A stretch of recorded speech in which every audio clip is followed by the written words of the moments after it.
ஸ்டாலின் வராரு அப்படின்னு பாட்டு போட்டா பாரு. வந்தாரு, 8 பெருசா கையில வச்சிட்டாரு, எல்லாருக்கும் வாங்கிக்கோங்க அப்படின்னு. கரண்ட் வரல, ரோடு சரியில்ல, அது சரியில்லை, இது சரியில்லை, பொம்பளைங்க போக முடியல. ஒரு பொம்பளை ரோட்ல போக முடியுதா? கேக்குறீங்களா நீங்க? யாருன்னா பொம்பளை போனா இந்த குச்சி சாயங்காலத்துல இருந்து காலையில இருந்து கல்யாணம் பண்ணிக்கிறாங்க. எவனா எதனா கேக்குறீங்களா? ஒரு பொம்பளை போய் கட்டி எல்லாரையும் தேய்ச்சி விட்டு ராத்திரில வெளியே போக முடியல. 6 மணி ஆச்சுன்னா அங்க கும்பலா நின்னுட்டு கெஞ்சி அடிக்கிறானுங்க, போதை அடிக்கிறானுங்க, பயமாக்குது.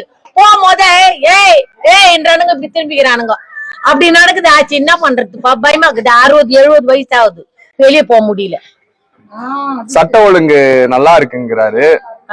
தமிழ்நாட்டுல வந்து பெண்கள் வந்து பாதுகாப்பா இருக்கு. எங்க இருக்கிறாங்க பாதுகாப்பு? பயந்துக்குன்னு உள்ள வெளியே போக முடியல. பைக்ல வந்து கைத்த தடுறான், சைனுக்கு தானே. அந்த உத்தராட்ச மாலையா கொடுக்க முடியும் அவங்ககிட்ட?